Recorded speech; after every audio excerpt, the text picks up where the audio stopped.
Hello and welcome to the channel, everybody. Today I'm going to be showing you how I made the little boxes that I'm using up at Melon Ball Patch this year, and hopefully these things will last more than one season for the work and effort I put into them. So as I show you how I went through and make these, just keep in mind, guys, that this was the first box I did. I had some recording video footage that disappeared off of my phone or my computer. So as I went along, I did actually change the way I was doing the boxes. I also changed what I was using the box to make the boxes. So I will explain that as we go through here today. So let's get started here, guys. So the first part of any good plan is to have a plan. So I've drawn out my boxes, a really simple drawing. I'm having them, making them about 300 millimeters long or 30 centimeters long by 300 millimeters or 30 centimeters wide, with a depth of at least 220 millimeters. Now that depth really depended on the end, on how thick the palette pieces were. So it sort of ranged between the 220 to the 300 height as well. So basically I was making a square box to the size that I required with an open bottom on it. All right, so before we get into the making or the cutting up of the pieces that we need to discuss what I was using. Now, I decided to use pallets to make sure that what I was doing was the cheapest possible way I could do it. And pallets is a really great way to make a lot of stuff. There's a lot of stuff out there that is made with pallets. Now, you just need to make sure that when you are using pallets, that you do not get chemically treated pallets. Treated pallets, there is a chance that you might end up with the chemical that's in the pallets seeping into your soil, which then your vegetables that you're growing in them could actually take up. So as you can see on this first picture here, you'll see that there is a number 22003 and then letters MB. Now the MB is the chemical that this pallet was treated for. And then on the second picture here, you'll see that this pallet has a different number. This one has a PC 09190 number, and then the letters underneath look like an NT, but it's not. It's a HT, and the HT stands for heat treated. Now with the MB one, I can't pronounce the chemical that is, so it is still just a chemically treated one. But the pallets you're looking for are any pallets with the letters HT on it, which means they've been heat treated, so heated up instead of chemically tipped into some chemical stuff. So make sure you guys know what you're getting. There are even things that you get from the hardware shop that are treated. Just make sure you know that what wood you're getting from Bunnings or wherever you're going does not have any chemical treatment on it as well, because that can get into your soil and cause you to be sick as well. So once Dylan, my son, gave me a hand to get all these pallets pulled apart, then I went in and started to get all the nails out. Now, you'll notice I do some really strange stuff with one of my hands. That is because my hand was, at the time I recorded this, still not fully functional. So I was having to do things to make sure that I didn't injure my hand any further. So, you know, it gives you a good example, those of you that have had injury and still want to get something done, that you can still go and get it done. So prepping is probably the most important part of any project, besides planning, making the plan, because without a plan you can't prep. So to prep things, making sure that there's no nails in there, making sure that you measure everything twice before you cut, and then getting everything put together. Now, when I put all this together, this first one here, you'll see I was going to use some Tek screws, but then decided that the Tek screws were going to be too long and they just weren't going to work either. They were going to cause too much splitting and breaking of the pallet wood. Then I decided that I was going to use some nails that I found in the shed, and these nails were really long as well. So I went, you know what, I'll just use these and bend them over and they will be great.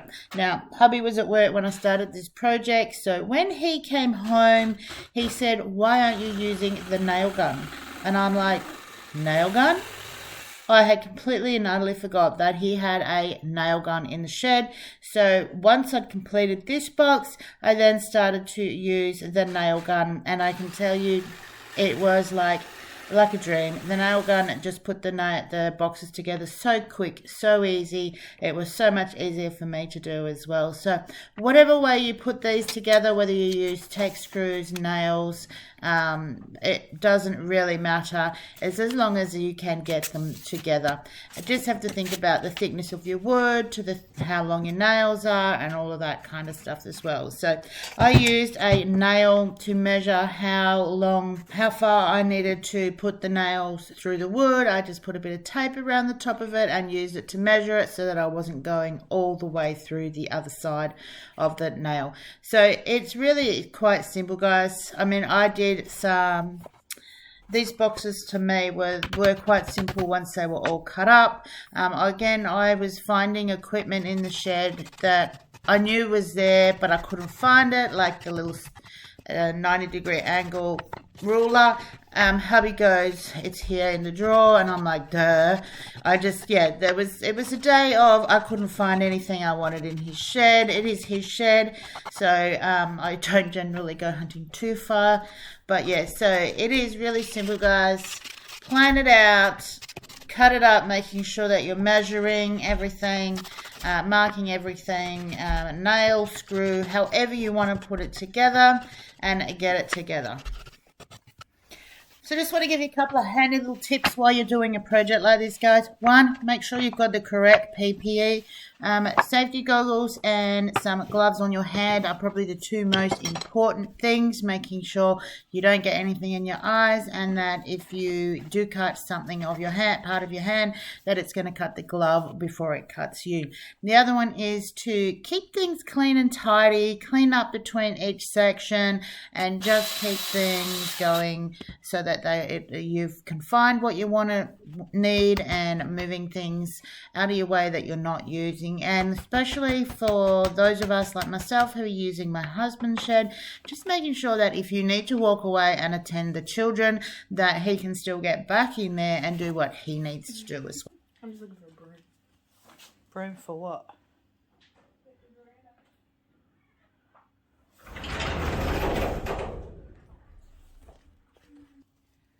Guys, I know I haven't really explained a lot of how I put this together, but it is really, really easy to do.